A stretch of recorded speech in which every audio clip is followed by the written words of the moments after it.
నమస్కారం. దూరదర్శన్ వార్తలకు స్వాగతం. నేను లహరి. వార్తల్లో ముందుగా ముఖ్యాంశాలు.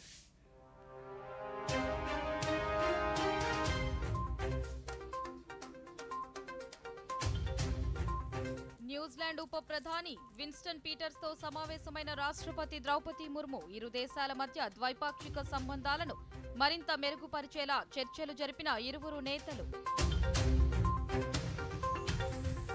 భారత్లో అమలవుతున్న నూతన విద్యా విధానం ఎంతో ప్రయోజనకరంగా ఉందన్న రాష్ట్రపతి. న్యూజిలాండ్లోని వెల్లింగ్టన్లో అంతర్జాతీయ విద్యా సదస్సులో ప్రసంగించిన ద్రౌపది ముర్ము. రాష్ట్రంలో అభివృద్ధి సంక్షేమం అమలు లక్ష్యమన్న రాష్ట్ర ముఖ్యమంత్రి. టీడీపీ పొలిట్ బ్యూరో పార్టీ సమావేశంలో పార్టీ నేతలకు దిశానిర్దేశం చేసిన నారా చంద్రబాబు నాయుడు. దక్షిణ భారతదేశానికి గోల్డ్ హబ్ గా మంగళగిరిని తీర్చిదిద్దుతామన్న రాష్ట్ర విద్యాశాఖ మంత్రి. మంగళగిరి చేనేతకు గత వైభవం కల్పించేందుకు చర్యలు చేపడతామన్న నారా లోకేష్. రాష్ట్రంలో కొనసాగుతున్న నైరుతి రుతుపవనాలు. పలుచోట్ల కురుస్తున్న ఓ మోస్తరు వర్షాలు. వార్తల్లోని వివరాలను చూద్దాం. భారత్, న్యూజిలాండ్ దేశాల మధ్య ద్వైపాక్షిక సంబంధాలను మరింత మెరుగుపరుచుకునేలా సకారాత్మక చర్యలు చేపడుతున్నట్లు రాష్ట్రపతి ద్రౌపది ముర్ము తెలిపారు.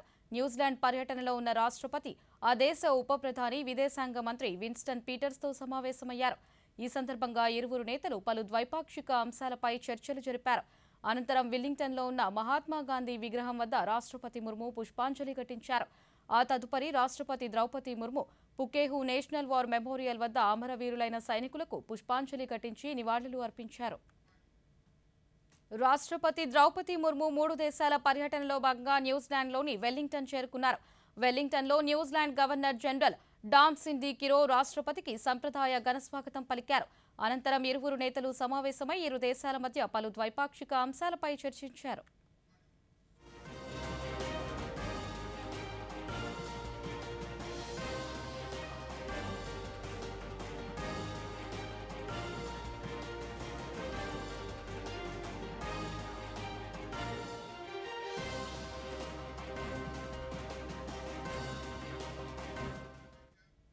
భారత్లో అమలవుతున్న నూతన జాతీయ విద్యా విధానం ఎంతో ప్రయోజనకరంగా ఉందని రాష్ట్రపతి ద్రౌపది ముర్ము అన్నారు. న్యూజిలాండ్ పర్యటనలో భాగంగా వెల్లింగ్టన్లో జరిగిన అంతర్జాతీయ ఎడ్యుకేషన్ కాన్ఫరెన్స్లో రాష్ట్రపతి ప్రసంగించారు. చదువుల వల్ల వ్యక్తిగత మార్పుతో పాటు సమాజంలో మార్పు వస్తుందన్నారు. వేదాలు, ఉపనిషత్తులు, బుద్ధుని త్రిపీఠకాలు వంటివి భారత్లో విజ్ఞానాన్ని ప్రపంచానికి అందించేందుకు తోడ్పాటును అందించాయన్నారు. భారత్, న్యూజిలాండ్ దేశాల మధ్య ఉన్నత విద్యా సంస్థలు చేసుకుంటున్న ఒప్పందాల వల్ల ఇరు దేశాల విద్యార్థులకు ఎంతో ప్రయోజనకరంగా ఉంటాయన్నారు. In a remote village in India where access to quality education was limited, my parents, despite their humble means, understood the value of education and ensured that I attended school. I was the first woman from my village to receive a college education. It was through their unwavering support and the dedication of my teachers that I was able to pursue higher education and eventually serve my country in various capacities. This personal journey has instilled in me a deep belief in the power of education to uplift individuals and communities. Friends, education is not just an individual endeavor, but also a vehicle for social change and nation building. Education should be creative and touch all aspects of people's life, be it economic. కీలక వడ్డీ రేట్లను యథాతథంగా ఉంచుతున్నట్లు Reserve Bank of India governor Shaktikanta Das తెలిపారు. మంగళవారం నుంచి కొనసాగుతున్న పరపతి విధాన కమిటీ సమావేశ నిర్ణయాలను ముంబైలో శక్తికాంత దాస్ ఈరోజు మీడియాకు వివరించారు. రెపో రేట్ను 6.5% వద్ద కొనసాగిస్తున్నట్లు వెల్లడించారు. 2023 ఫిబ్రవరి నుంచి కేంద్ర బ్యాంకు దీన్ని అలాగే కొనసాగిస్తూ వస్తుంది. ఎలాంటి మార్పు చేయకపోవడం వరుసగా ఇది 9వ ఏడాది జీడీపీ వృద్ధి రేటు అంచనా 7.2%గా అంచనా వేస్తున్నట్లు ఆయన తెలిపారు. ఇదే సమయంలో ద్రవ్యోల్బణం 4.5% నుంచి 4.3%కి దిగొస్తుందని వివరించారు. మార్కెట్ అంచనాలు ఆర్బీఐ విధానాలకు మధ్య సయోధ్య కుదురుతుందని, తత్ఫలితంగా ఆర్థిక వ్యవస్థ బలోపేతమవుతుందని దాస్ వివరించారు. remains at 6.25% and the marginal standing facility rate and the bank rate at 6.75%. The MPC also decided by a majority of 4 out of 6 members to remain focused on withdrawal of accommodation to ensure that inflation progressively aligns to the target while supporting growth. So as you can see, there is good amount of convergence between market expectations and the RBI's policies.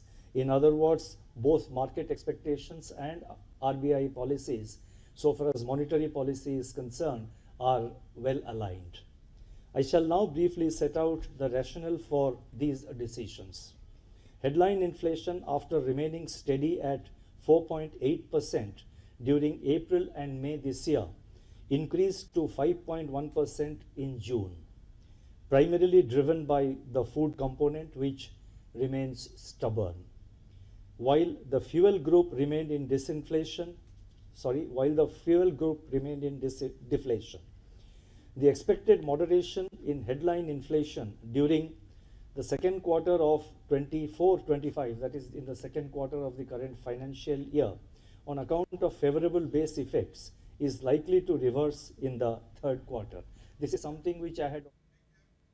వక్ఫ్ బిల్లును joint parliamentary కమిటీకి పంపించనున్నట్లు కేంద్ర మంత్రి కిరణ్ రిజిజు లోక్సభలో తెలిపారు. Parliament సమావేశాల్లో భాగంగా ఈ రోజు ఈ బిల్లును లోక్సభలో ప్రవేశపెట్టారు.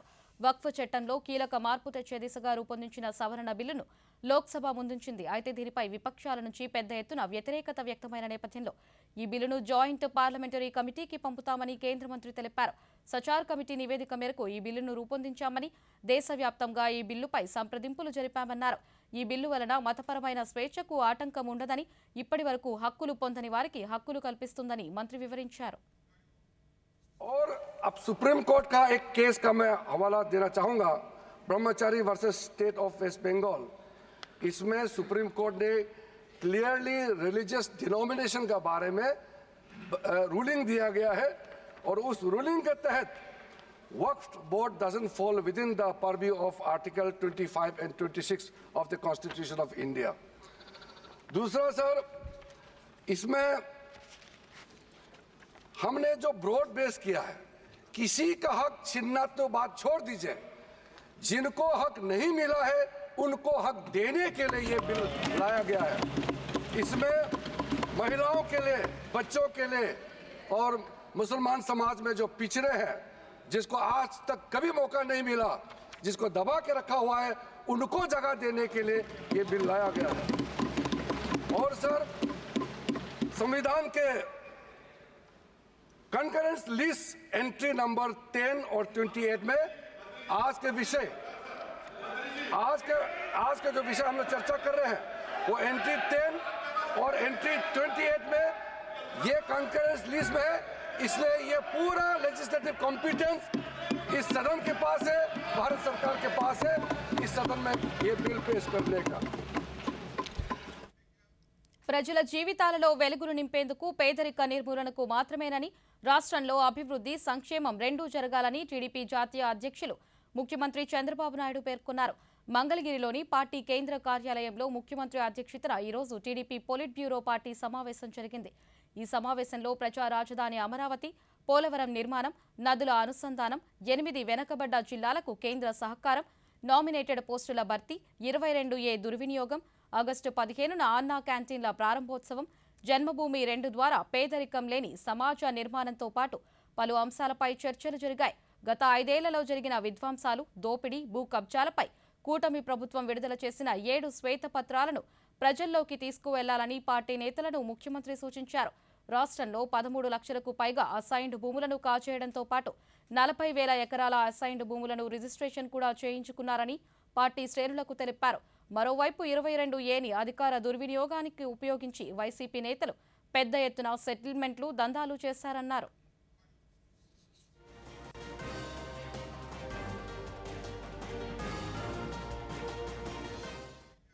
రాష్ట్రంలో అభివృద్ధి, సంక్షేమ పథకాలను సమానంలో అమలయ్యేలా చర్యలు తీసుకుంటామని రాష్ట్ర పురపాలక శాఖ మంత్రి పొంగూరు నారాయణ అన్నారు.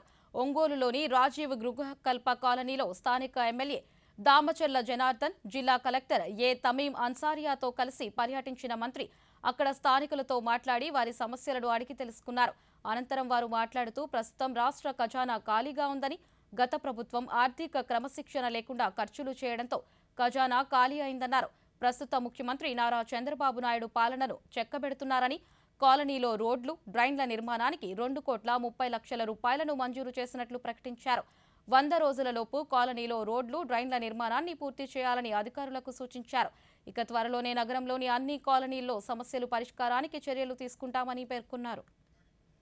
యాక్చువల్గా అధికారులకు ఆదేశించాను. ఇమీడియట్ గా టెండర్లు పిలుస్తారు. టెండర్లు పిలిచిన తర్వాత వెంటనే వర్క్ స్టార్ట్ చేసి 100 days లో కంప్లీట్ చేయడం జరుగుతుంది. ప్రజలు కట్టిన ట్యాక్సులు, అవి ఇంటి ట్యాక్సులు కావచ్చు, హౌస్ ట్యాక్స్ కావచ్చు, వాటర్ ట్యాక్స్ కావచ్చు, లాంటి అదర్ ట్యాక్స్లు ఏది కట్టినా అన్ని CFMsలో పట్టడం, అవి వాళ్ళు ఇష్టం వచ్చినట్టు వాడేశారు. అదేవిధంగా 15th ఫైనాన్స్ డబ్బులు 450 కోట్లు రావాలి, 454 కోట్లు 15th ఫైనాన్స్ సెంట్రల్ గవర్నమెంట్ ఇచ్చినవి కూడా వాడు వాడేసి. ఇప్పుడు లాస్ట్ ఇయర్ మార్చి నుంచి సెప్టెంబర్ దాకా వాటి ఖర్చు పెడితే సెప్టెంబర్ నుంచి ఈ మార్చికి ఒక 454 కోట్లు వచ్చేది. మొన్న మార్చి నుంచి మళ్ళీ ఈ సెప్టెంబర్ దాకా 450 కోట్లు, అంటే దాదాపు ఇంకొక 1000 కోట్లు. ప్రభుత్వం వైఎస్ఆర్సీపీ మొత్తం అసలు జిగ్జాగ్ చేసింది. There is no financial discipline. సంక్షేమాలు చేయాలి, పేదలు నిరుపేదలకు కొంత చేతినివ్వాలి, at the same time development కూడా చేయాలి. డెవలప్మెంట్ నెగ్లెక్ట్ చేసినా యువత భవిష్యత్తు ఉండదు, సంక్షేమాలు నెగ్లెక్ట్ చేసినా పేదలు. దక్షిణ భారతదేశానికి గోల్డ్ హబ్ గా మంగళగిరిని తీర్చిదిద్దడానికి సుమారుగా 25 ఎకరాలలో ప్రత్యేక గోల్డ్ హబ్ ఏర్పాటుకు కసరత్తు ప్రారంభించామని రాష్ట్ర విద్య, ఐటీ, ఎలక్ట్రానిక్స్ శాఖల మంత్రి నారా లోకేష్ ప్రారంభించారు. గుంటూరు జిల్లా మంగళగిరిలో నూతనంగా నిర్మించిన కళ్యాణ మండపాన్ని ప్రారంభించిన మంత్రి మాట్లాడుతూ సామాజికంగా సేవలు అందించే వారికి ప్రభుత్వం సహాయ సహకారాలు అందిస్తుందన్నారు. మంగళగిరి చేనేతకు గత వైభవం కల్పించేందుకు చర్యలు చేపడతామని, చేనేత కార్మికుల ఆదాయం పెంచడానికి పైలట్ ప్రాజెక్టుగా వీవర్స్ శాల ఏర్పాటు చేసి టాటా తనేరా కంపెనీతో మార్కెట్ లింకేజీ చేశామని వివరించారు. కార్యక్రమం తీసుకురావాలి, దానికి 2-3 సలహాలు ఇస్తున్నాం. మనం అందరం కూర్చుందాం. ప్రధానంగా మార్కెటింగ్ టైప్ చేయాలి, ప్రైవేట్ సంస్థల్ని తీసుకొచ్చి మార్కెటింగ్ లింకేజ్ అనేది చాలా చాలా అవసరం ఉంది, ఇంప్రూవ్ చేయాలనేది నా లక్ష్యం. తప్పనిసరిగా మీరు ఏదైతే కామన్ ఫెసిలిటీస్ చెప్పారో దానికి మేము కట్టుబడి ఉన్నాం. యాన్ కానివ్వండి, కలర్ కానివ్వండి, పట్టు కానీ మొత్తం ఉంటుంది ఇన్ఫ్రాస్ట్రక్చర్, అది మొత్తం స్టడీ చేస్తున్నాను. సో డైయింగ్ కూడా ఎట్లా చేయాలి, లేటెస్ట్ రంగులు ఏంటి, అది కూడా పెద్దలతో మేము చర్చించాం. లేటెస్ట్ కలర్స్ కూడా తీసుకొద్దాం, ఎందుకంటే కెమికల్ కలర్స్ కాకుండా బయో కలర్స్ తీసుకొస్తే మంచిదనేది కూడా పెద్దలతో మేము చర్చించాం. GST విషయంలో గౌరవ మంత్రివర్యులు, ఆర్థిక శాఖ మంత్రివర్యులు కేశవ్ గారు మొదటి మీటింగ్లో కేంద్ర ప్రభుత్వం దృష్టికి తీసుకెళ్లారు. తప్పనిసరిగా ఇచ్చిన హామీకి మేము కట్టుబడినాం. మీ సహకారంతో తప్పనిసరిగా అది సాధిస్తాం. వాస్తవం మంగళగిరిలో స్వర్ణకారులు ఎక్కువ ఉన్నారు. ఆ వృత్తిని కూడా కాపాడుకోపోతే మనం ఇబ్బంది పడతామని HRD మంత్రి అని, దాంట్లో స్కిల్ డెవలప్మెంట్ కూడా నా కిందనే ఉంది. ఆదాయం ఎట్లా పెంచాలి అనేది చాలా చాలా అవసరం.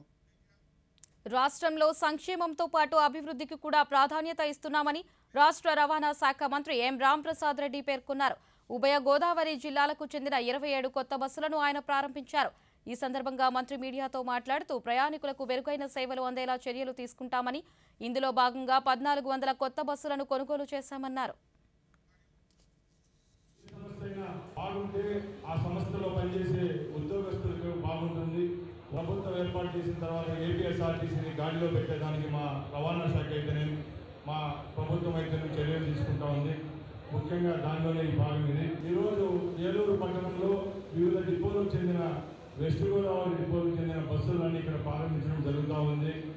ఈ బస్సులన్నీ గ్రామాలకైతేనే, పట్టణాల మధ్యలో నడిచే బస్సులు ఇవన్నీ ప్రజలకు నాణ్యమైన సేవలు అందించడానికి ఈ ప్రభుత్వము ఏపీఎస్ఆర్టీసీ శ్రీకారం చుట్టింది. ఏదైతే హామీలు మన తెలుగుదేశం పార్టీ ఇచ్చిందో, ప్రభుత్వం ఏర్పాటు చేసిన తర్వాత తూచా తప్పకుండా హామీలను నెరవేరుస్తూ వస్తున్నాం.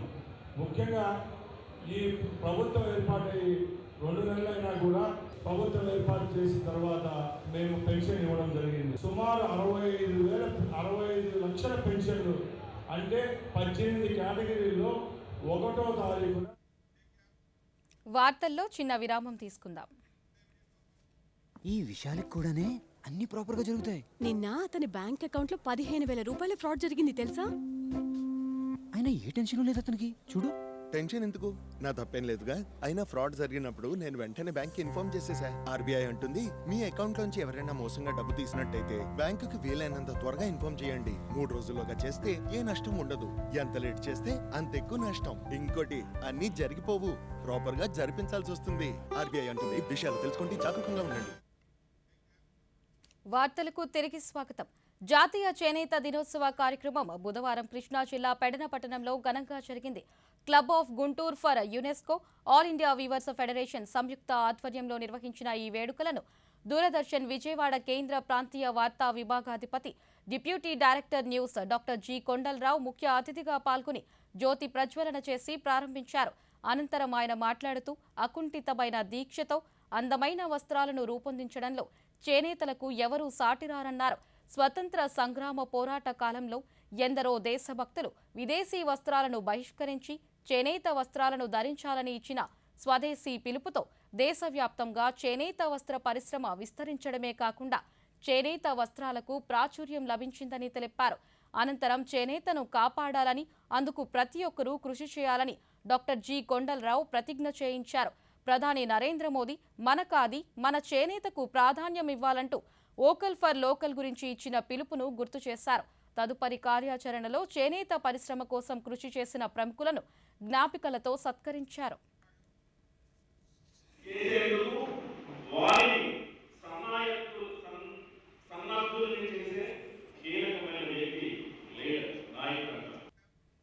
రాష్ట్ర ప్రభుత్వం పారిశ్రామిక వాడలతో పాటు వ్యాపారవేత్తలను కూడా అభివృద్ధి చేయాలన్న సంకల్పంతో ముందుకు సాగుతోంది.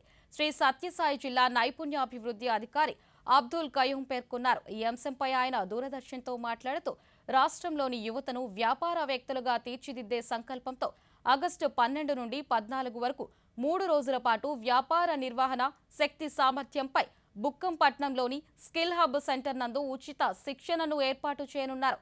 ఇక దీని తర్వాత మరో 5 రోజులు స్టార్ట్ అండ్ ఇంప్రూవ్ బిజినెస్ పై కూడా శిక్షణ ఇవ్వడం జరుగుతుందని ఆయన వివరించారు. ఉపాధి కూడా కల్పించడం జరుగుతుంది. దానిలో భాగంగానే ప్రతి ఒక్క నియోజకవర్గంలో ఒక స్కిల్ హబ్ ని ఏర్పాటు చేయడం జరిగింది. ఈ మంత్ లో స్టార్ట్ అవబోతున్నాయి. మనకు ప్రతి నియోజకవర్గంలో ఒక స్కిల్ హబ్ ఉంది. గవర్నమెంట్ డిగ్రీ కాలేజ్ లో, అలాగే గవర్నమెంట్ పాలిటెక్నిక్ కాలేజ్ లో ఈ స్కిల్ హబ్స్ ఉన్నాయి. అదేవిధంగా ఇందులో భాగంగా ఇప్పుడు ఔత్సాహిక పారిశ్రామికవేత్తలుగా ఎవరైతే ఇంట్రెస్ట్ చూపిస్తున్నారో వారందరికీ భాగంగా ఒక శిక్షణ ఇవ్వడం ప్రారంభించడం జరగబోతుంది. ఈ నెల 12వ తారీఖు నుంచి మనం కొత్తగా ఒక సంస్థను ఏర్పాటు చేసుకోవాలి. దానికి సంబంధించిన అవగాహన ఏర్పాటు చేయడం కోసం ఒక 3 రోజుల యొక్క అవగాహన కార్యక్రమం ఏర్పాటు చేస్తున్నాం. ఇది మనకు స్థానిక బుక్కపట్నంలోని గవర్నమెంట్ డిగ్రీ కాలేజీలో ఈ 3 రోజుల శిక్షణ ఉంటుంది. దీంట్లో కొత్తగా ఒక బిజినెస్ చేయాలనుకుంటే వాళ్ళకి ఎటువంటి నైపుణ్యం అవసరం అవుతుంది, అలాగే వాళ్ళకి కావాల్సిన శిక్షణ ఏ విధంగా కావాలి. తలసేమియాతో బాధపడుతున్న చిన్నారులకు సకాలంలో రక్తం అందించడానికి యువత ముందుకు రావాలని Vijayawada central task and GST additional commissioner Prashant Kumar అన్నారు. ప్రపంచ తలసేమియా దినోత్సవం సందర్భంగా విజయవాడలో ఏర్పాటు చేసిన రక్తదాన శిబిరాన్ని గుంటూరు ప్రభుత్వ జనరల్ హాస్పిటల్ వైద్యాధికారి ప్రసాద్, పిబి సిద్ధార్థ్ కళాశాల బాబురావుతో కలిసి ఆయన ప్రారంభించారు. ఈ సందర్భంగా వారు మాట్లాడుతూ తలసేమియా వ్యాధితో ఇబ్బందులు పడుతున్న చిన్నారుల కోసం రక్తం సేకరించే ఉద్దేశంతో ఈ రక్తదాన శిబిరం ఏర్పాటు చేశామన్నారు. తలసేమియా నిర్మూలనకు అందరూ కృషి చేయాలన్నారు. తోటివారి ప్రాణాలను కాపాడేందుకు రక్తదానం మంచి అవకాశమన్నారు.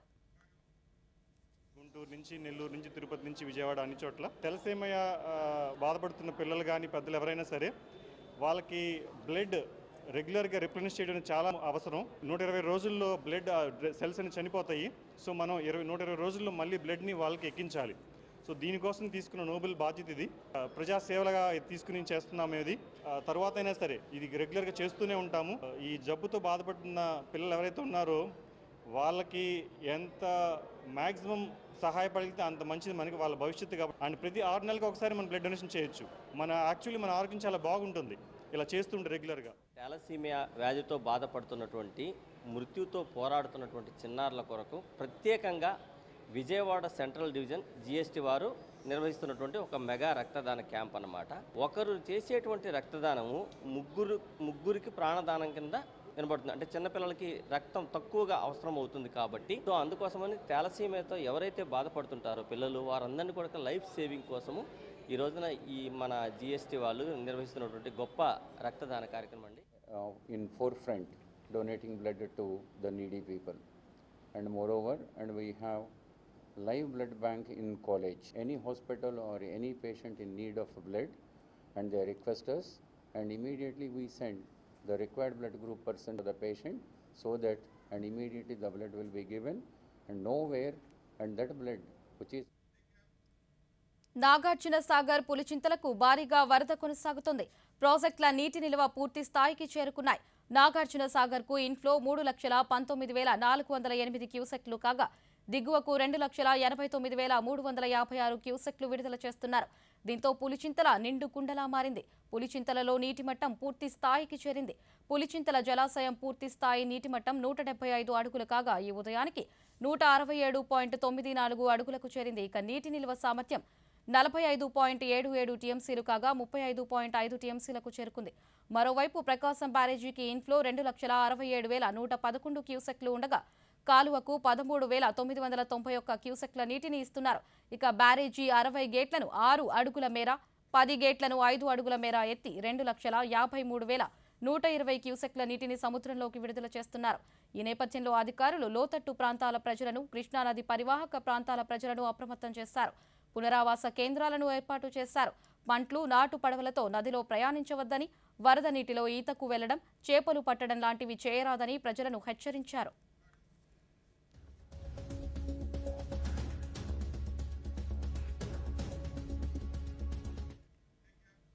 భారత్లో విమానాల మరమ్మత్తు కేంద్రాలు ఎంఆర్ఓ ఏర్పాటుకు కేంద్రం అన్ని చర్యలు తీసుకుంటుందని కేంద్ర పౌర విమానయాన శాఖ మంత్రి కె రామ్మోహన్ నాయుడు అన్నారు. లోక్సభలో సభ్యుడు దుష్యంత్ సింగ్ ఎంఆర్ఓ సెంటర్ల ఏర్పాటుపై అడిగిన ప్రశ్నకు రామ్మోహన్ నాయుడు సమాధానమిస్తూ విమానాల మరమ్మతులు, సర్వీసు కేంద్రాలను దేశంలో పెద్ద ఎత్తున ఏర్పాటు చేసేందుకు ప్రణాళికాబద్ధంగా ముందుకు వెళ్తున్నామన్నారు. ప్రస్తుతం ఎంఆర్ఓ కంపార్ట్మెంట్స్ మీద ఉన్న పలు రకాల జీఎస్టీ పన్ను విధానాలను సరళీకరించి 5% పరిమితం చేశామన్నారు. దీనివల్ల ఎంఆర్ఓ పరిశ్రమ దేశంలో $2 బిలియన్ నుంచి $4 బిలియన్ పెరుగుతుందని వివరించారు. The vision of Honorable Prime Minister has also been not just to improve the infrastructure regarding the airports and airlines, but also to improve the MRO sector that is there in the country. And one historic decision has been taken regarding this, sir, where the inverted GST, which covers the components and the MRO services that is there. Earlier, before the decision was taken on 12th of July 2024, the GST regarding the MRO components and all used to have different slabs. When you are importing these components, there was 5%, there was 12%, 18% and 28%, different slabs.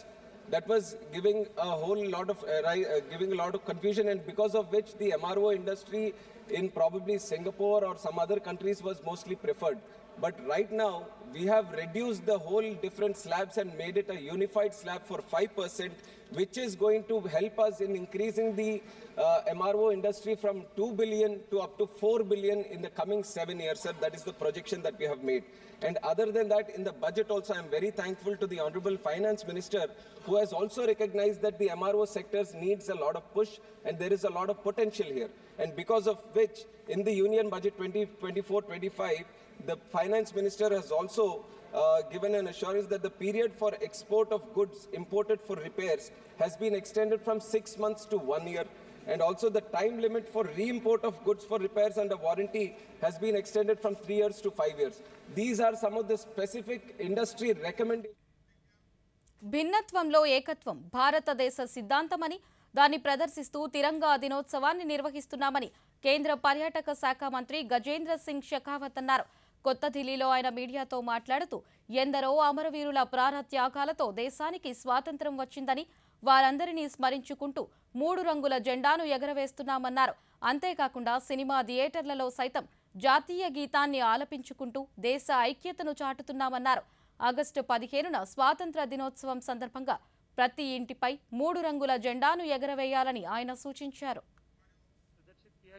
1942 के आंदोलन में जब भारत ने उद्घोष किया और अंग्रेजों को भारत से बाहर जाने के लिए महात्मा गांधी जी ने आह्वान किया, और उसके साथ ही जब देश में स्वतंत्रता का आंदोलन जन जन का आंदोलन बना और एक सामूहिक भाव से पूरा भारत अंग्रेज सत्ता को उखाड़ फेंकने के लिए जुटा, तब हमारा तिरंगा एकीकृत भारत का प्रतीक बना था. दिसंबर 1943 में आजाद हिंद फौज की अनंतिम सरकार के प्रमुख के रूप में भी नेताजी सुभाष चंद्र बोस ने 30 दिसंबर 1943 को भारत की धरती पर पहली बार राष्ट्रीय ध्वज फहराया था।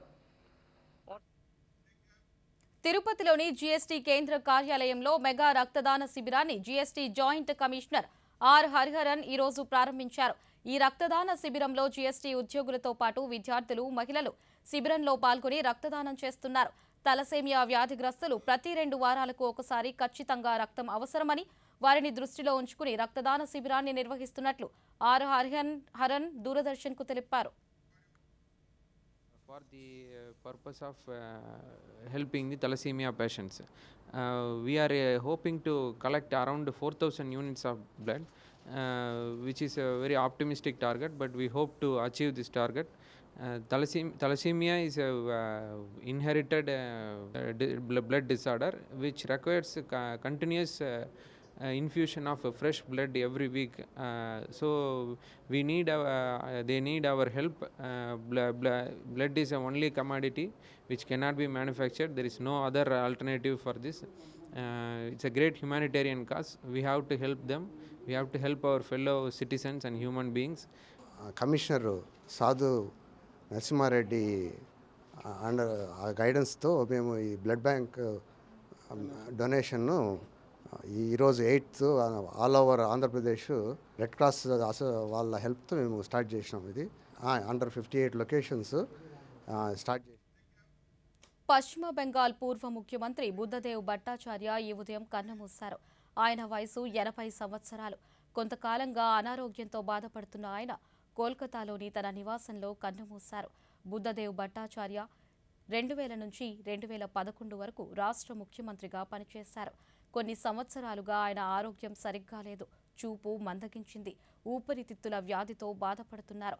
దీనితో ప్రజా జీవితానికి దూరంగా ఉంటున్నారు.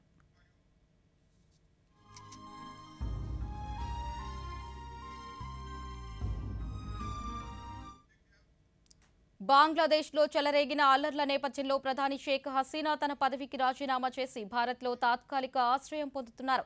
ఇక ఈ నేపథ్యంలో బంగ్లాదేశ్లో నోబెల్ శాంతి బహుమతి గ్రహీత మహమ్మద్ యూనస్ తాత్కాలిక ప్రభుత్వాన్ని ఏర్పాటు చేయనున్నారు. అధ్యక్షుడు మహమ్మద్ షహబుద్దీన్ నేతృత్వంలో జరిగిన కీలక భేటీలో ఈ మేరకు నిర్ణయం తీసుకున్నారు.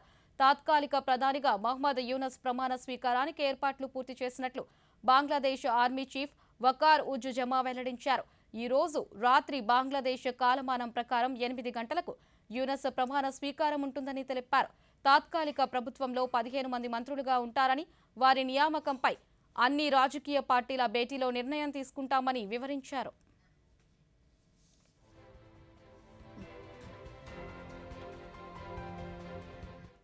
పారిస్ ఒలింపిక్స్లో భారత హాకీ జట్టు కాంస్య పతకాన్ని సాధించింది. ఈ రోజు జరిగిన కాంస్య పతాక పోరులో 2-1తో స్పెయిన్పై గెలుపొందింది. కెప్టెన్ హర్మన్ ప్రీత్ సింగ్ 2 గోల్స్ వేసి భారత విజయంలో కీలక పాత్ర పోషించారు. తొలి క్వార్టర్స్ ఇరు జట్లు గోల్ చేయలేకపోయాయి. రెండో క్వార్టర్ ఆరంభంలోనే స్పెయిన్ ఆటగాడు మార్క్ మిల్లర్లెస్ పెనాల్టీ స్ట్రోక్ను గోల్గా మార్చాడు. దీంతో ఆ జట్టు ఆధిక్యంలోకి వెళ్లింది. 29వ నిమిషంలో భారత్కు పెనాల్టీ కార్నర్ లభించింది. దీనిని హర్మన్ ప్రీత్ గోల్గా మలిచేందుకు ప్రయత్నించిన స్పెయిన్ గోల్ కీపర్ అడ్డుకున్నాడు. వెంటనే మరో పెనాల్టీ కార్నర్ లభించగా భారత్ దానిని సద్వినియోగం చేసుకుంది. మరోసారి హర్మన్ ప్రీత్ బంతిని గోల్లోకి పంపి స్కోరును 1-1తో సమం చేశాడు.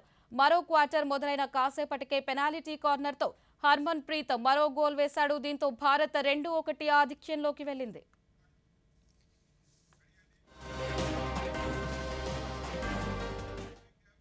రాష్ట్రంలో నైరుతి రుతుపవనాల వల్ల పలు చోట్ల ఓ మోస్తరు నుంచి తేలికపాటి వర్షాలు కురుస్తున్నాయి. దీంతో పాటు తూర్పు, మధ్య భారతదేశ ప్రాంతాలలో అల్పపీడనం ఏర్పడే అవకాశం కూడా ఉందని విశాఖపట్నం తుఫాను హెచ్చరికల కేంద్రం తెలిపింది. దీని ప్రభావంతో శ్రీకాకుళం, పార్వతీపురం, మన్యం, అల్లూరి సీతారామరాజు జిల్లాలలో వర్షాలు కురిసే అవకాశం ఉందని వాతావరణ శాఖ తెలిపింది. మరోవైపు గత రాత్రి విజయవాడ పరిసర ప్రాంతాలలో కురిసిన భారీ వర్షానికి పలు లోతట్టు ప్రాంతాలు జలమయమయ్యాయి.